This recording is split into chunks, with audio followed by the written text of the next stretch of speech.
Salve, salve família! Nós estamos aqui mais um dia no Jardim HG e no vídeo de hoje eu vou contar para vocês aqui como produzir cannabis do zero. Então a ideia vai ser, eu vou contar todo o processo aqui, desde a germinação da semente até a secagem e a cura. Eu vou passar por todas as etapas para vocês entenderem bem como é que funciona do cultivo indoor e outdoor, tá? Eu vou passar de uma forma meio superficial, porque a ideia não é fazer um vídeo de horas aqui, né? É um vídeo rápido. Mas eu já tenho um monte de vídeo aqui no canal que eu de fato ensino as etapas, etapa por etapa, e aí eu me aprofundo bastante em cada uma. Além disso, eu tenho diversos vídeos aqui mostrando na prática, mostrando minhas plantas, como é que funciona e tudo isso. Então, esse aqui é um vídeo para quem realmente está começando e precisa entender como é que é o processo por inteiro, mas depois você vai precisar explorar os outros vídeos aqui do canal para aí sim ter um conhecimento mais profundo sobre cada etapa, beleza? E pessoal, já queria pedir para dar o like, se inscrever no canal, todas aquelas coisas que me ajudam bastante aqui. Tem um grupo de Telegram também, vários growers, mais de 500 growers no grupo, que é muito maneiro, rola muita informação. Se tiver interesse em entrar, me segue lá no Instagram e me dá um toque pelo Instagram que eu mando o link, beleza? Valeu! Começando assim, já dando uma visão bem geral, eu acho que é importante a gente entender aqui que quando a gente consome a cannabis, né, quando a gente fuma, o que a gente está fumando ali são as flores, e as flores especificamente das plantas fêmeas. Então, quem nunca cultivou a cannabis provavelmente nunca nem deve ter visto uma flor macho, tá? Então as plantas macho, elas não formam aquele camarão, né, que a gente está acostumado a ver da cannabis. Elas fazem umas florzinhas pequenininhas que polinizam as flores fêmeas para produzir semente. Então vamos começar aqui pelo cultivo outdoor, tá? Eu recomendo que você não pule nenhuma parte do vídeo, porque tem coisas que eu vou falar aqui sobre o outdoor que vai servir para o indoor também, e eu não vou passar novamente para não ficar repetitivo, tá? Então, começando pelo cultivo outdoor, o que é importante a gente entender? Como eu mencionei, a gente quer as flores, né?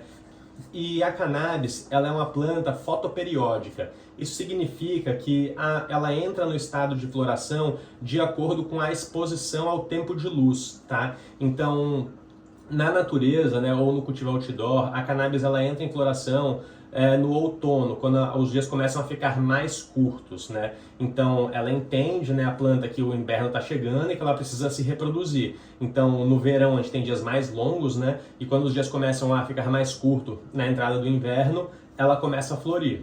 E a partir dali ela vai ter em torno de 8 a 12 semanas de floração, para depois a gente fazer a colheita, beleza? Hoje em dia já existem inclusive sementes automáticas.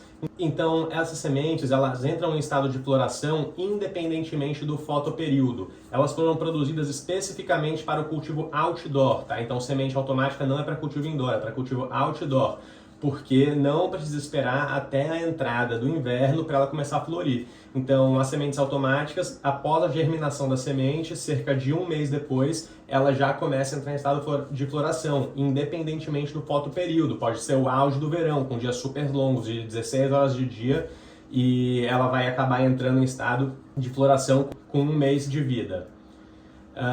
Além disso, hoje no mercado, a gente já encontra sementes, inclusive, feminizadas, né? O que seriam essas? Seriam as sementes que a gente já compra sabendo que aquela é uma semente fêmea, né? Porque, como eu mencionei, apenas as plantas fêmeas possuem a flor que a gente vai fumar no final. Então, as sementes normais, né, não feminizadas, quando a gente planta elas, tem uma chance de 50% delas serem macho. Então, se a gente está estourando ali 10 sementes, em torno de 5 sementes vão ser machos. E essas plantas a gente vai matar quando identificar o sexo, porque elas não produzem flores que a gente vai fumar e elas polinizam as flores fêmeas, tá? Ao polinizar as flores fêmeas elas vão produzir sementes, então o camarão vai ficar cheio de semente. Isso interfere também na produção final, porque além de ele ficar cheio de semente, a planta ela gasta muito mais energia para produzir semente do que para produzir flor. Então vai ficar uma planta com flores menores e muita semente. Então vai ser muita energia desperdiçada. Então a gente faz o cultivo apenas de plantas fêmeas. A cannabis ela é uma planta que ela gosta de muita luz, tá? Então, num cultivo outdoor é interessante deixar onde ela vai pegar o máximo de luz possível. E a intensidade da luz, de fato, influencia bastante na produção final. É importante entender que logo após o estado de germinação, logo após que a planta saiu da semente, ela ainda não aguenta uma luz do sol de meio-dia rachando, ainda pode ser um pouco forte para ela. Então, nos primeiros dias pode ser interessante deixar ela um pouquinho mais de canto do que no sol a pino, mas a partir do primeira semana já pode botar ela no sol a pino mesmo, que ela vai gostar bastante, ela vai começar a crescer com uma grande velocidade. Quando a gente fala de cultivo outdoor, geralmente a gente vai fazer cultivo orgânico, ou pelo menos em substrato orgânico. Então, a cannabis, ela gosta de um substrato bem airado e com bastante drenagem. Então, ela não gosta daquela terra argilosa. Ela gosta de um substrato onde as raízes consigam percorrer livremente.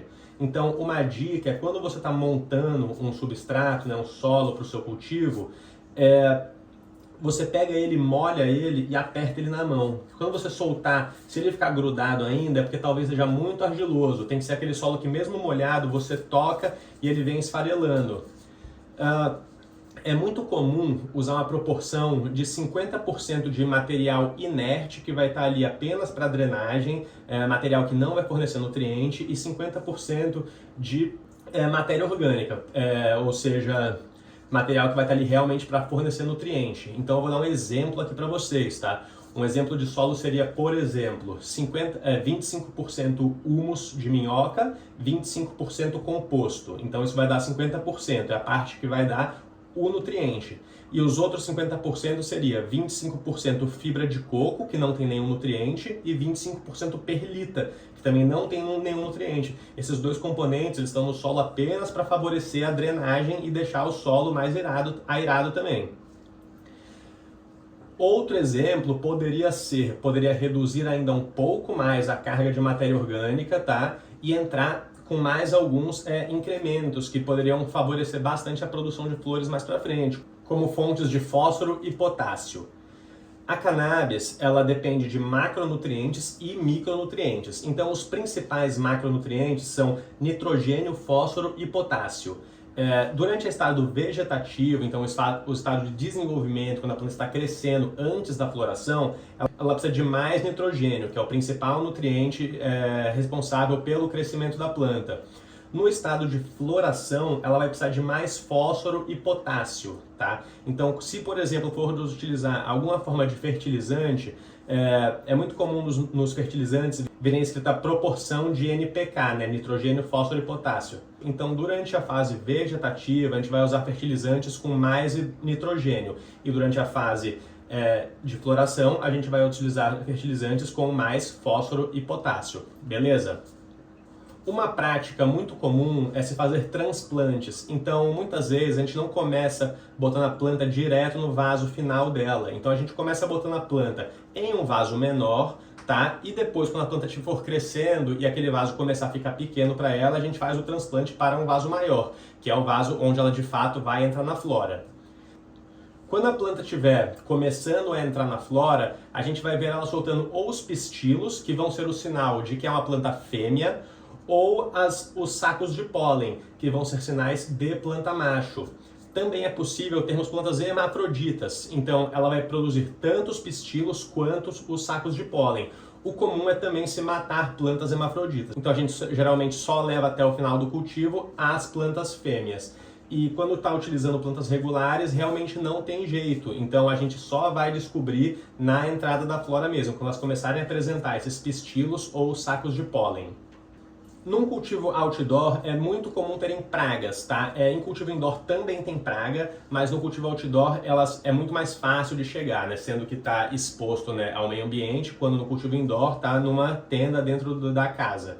Então, quando vai fazer o controle de pragas, né, principalmente se for utilizar alguma forma de inseticida, alguma coisa assim, é aconselhável que só faça isso até a primeira semana de flora, tá? Então depois da segunda semana de flora, terceira semana de flora em diante, quando as plantas já estiverem começando a formar os camarões, não é legal entrar com nenhuma forma de inseticida, nem mesmo ninho ou alguma coisa assim, algum inseticida natural, porque pode acabar contaminando ali e ficando o gosto de inseticida nas flores no final.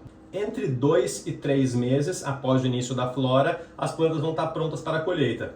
A gente identifica esse momento de acordo com a maturação dos tricomas. Os tricomas, elas são pequenas glândulas que ficam espalhadas pelo camarão todo. São o que a gente chama de resina, o que a gente chama de cristais. Nesse caso, a gente vai precisar utilizar uma lupa de joalheiro, que são umas lupas que ampliam bastante a visão para a gente conseguir observar esses tricomas.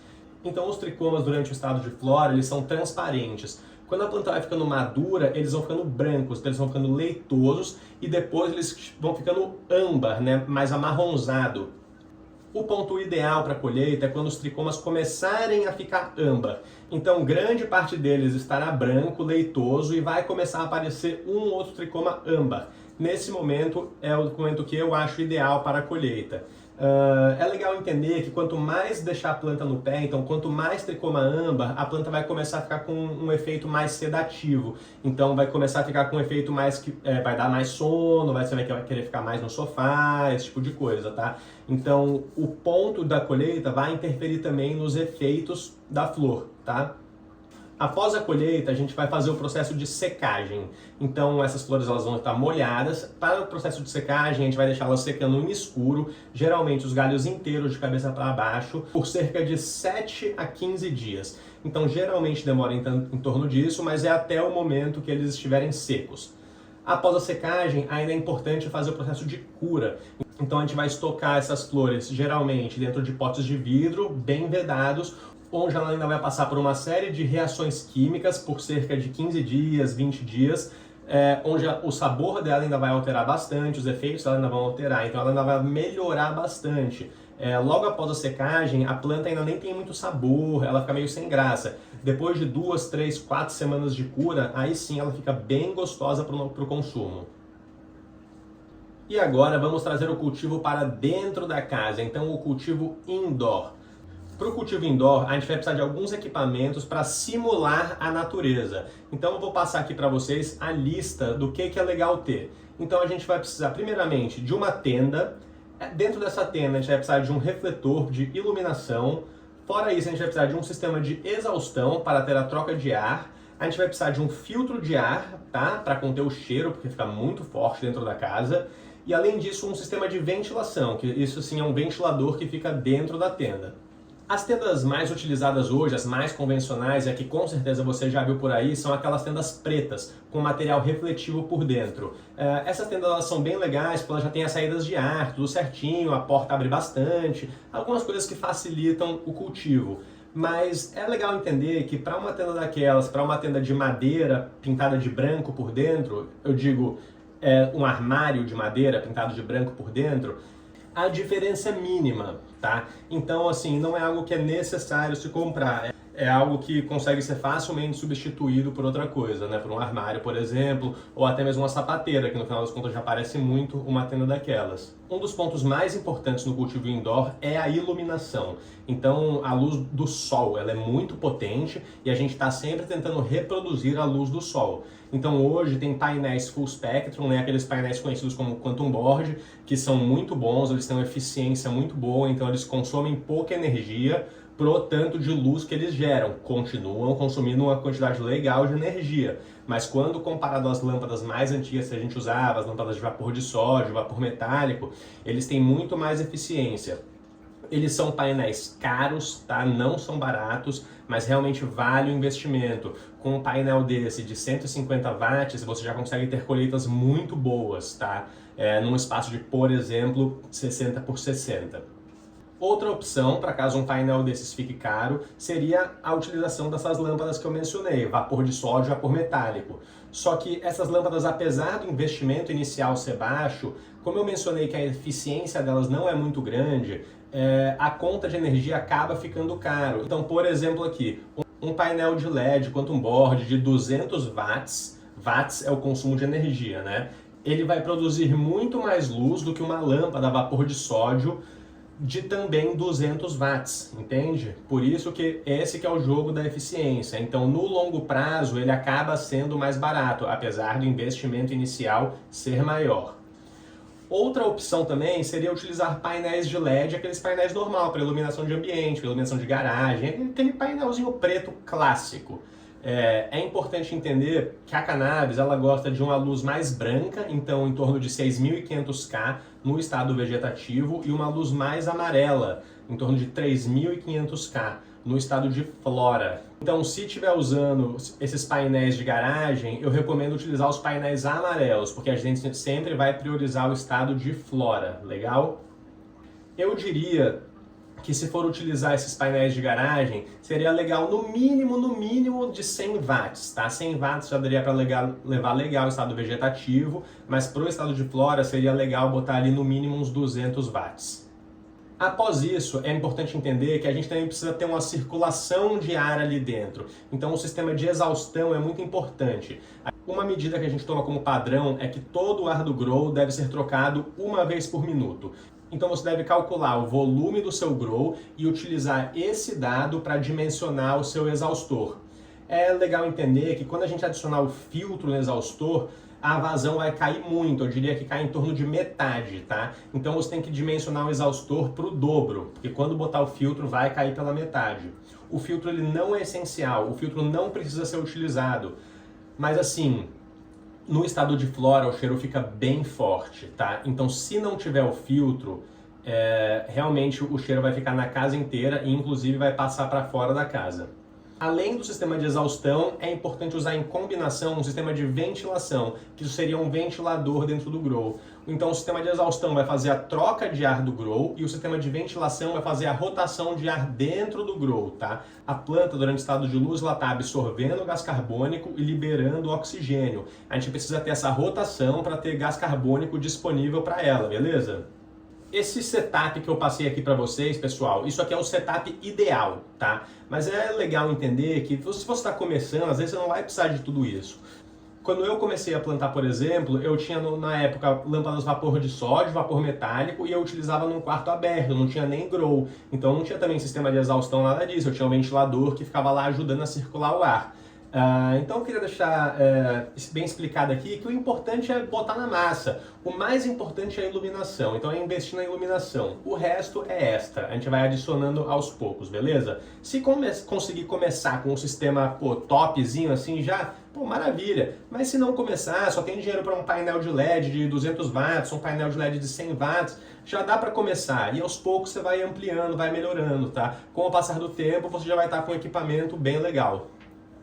Então, trazendo aqui agora de fato sobre o cultivo em si, indoor, basicamente a gente tem dois tipos de nutrição das plantas que a gente pode fazer. A gente pode ou trabalhar de forma orgânica, com um vaso com bastante nutriente, com bastante matéria orgânica, que nem eu citei anteriormente para o cultivo outdoor, ou a gente pode fazer um sistema hidropônico. Quando a gente diz hidropônico, não é necessariamente com as raízes na água. Pode ser plantas em vaso, mas só com material inerte. Então, por exemplo, eu gosto de utilizar um substrato que é 70% pó de coco e 30% perlita. Então não tem nenhum nutriente ali. Então toda a rega que eu fizer, eu preciso regar com fertilizante, porque senão não vai ter comida para as plantas, certo? Então a gente tem basicamente essas duas formas de cultivo para escolher. No cultivo outdoor não, no cultivo outdoor é só orgânico, porque a chuva alteraria a composição da solução nutritiva em um cultivo hidropônico. Então no cultivo outdoor a gente busca fazer sempre com um substrato com matéria orgânica, e no cultivo indoor a gente pode escolher entre matéria orgânica ou inerte, hidropônico.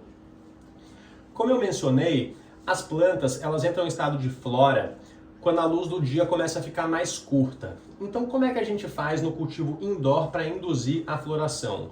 O mais comum é se levar no estado vegetativo com 18 horas de luz e 6 horas de escuro. Dessa forma vai ter bastante luz, bastante tempo de luz para a planta crescer e 6 horas para ela descansar. Quando a gente quiser entrar na flora, a gente vai mudar o tempo de luz para 12 horas de luz e 12 horas de escuro. A partir desse dia, a planta vai entender o quê? Que chegou o inverno e ela precisa entrar em floração. Então a gente consegue escolher o momento no cultivo indoor. Isso é bem legal, porque dá pra gente controle total sobre o cultivo e sobre a planta. Então, para entrar na flora, basta reduzir a iluminação de 18 horas de luz para 12 horas de luz. E a partir daquele dia serão mais em torno de 2, 3 meses de flora. No cultivo indoor também é bem legal fazer podas e treinamentos na planta, porque como a gente está trabalhando com uma luz artificial, ela não é uma luz super potente igual a luz do sol, né? Então a luz perde bastante potência conforme a distância pro painel. Então o que a gente costuma fazer é a gente faz podas e treinamentos. Quando eu digo treinamento, são amarras na planta, então a gente puxa os galhos para baixo, para em vez de desenvolver naquela forma clássica da maconha, que é tipo um pinheiro, né? Ela desenvolver de uma forma mais arbustiva, com mais ramos, para que esses ramos fiquem todos numa altura similar e eles recebam energia da luz de uma forma mais igualitária. E com isso a gente consegue ampliar a nossa colheita. Agora eu já consegui trazer para vocês aqui todo o processo, desde o início até o final, tanto do cultivo indoor quanto do cultivo outdoor. Tá? Agora, para vocês se aprofundarem em cada assunto, eu tenho dezenas de vídeos aqui no canal onde eu vou a fundo sobre cada um desses pontos que eu toquei aqui, beleza? E pô, se você viu o vídeo até agora e não deixou o like, pô, velho, larga o like pra mim, meu irmão, vai me ajudar pra caramba, beleza? Espero que você tenha gostado do conteúdo, espero que tenha te ajudado e acho que é isso, família. Tamo junto? É nóis!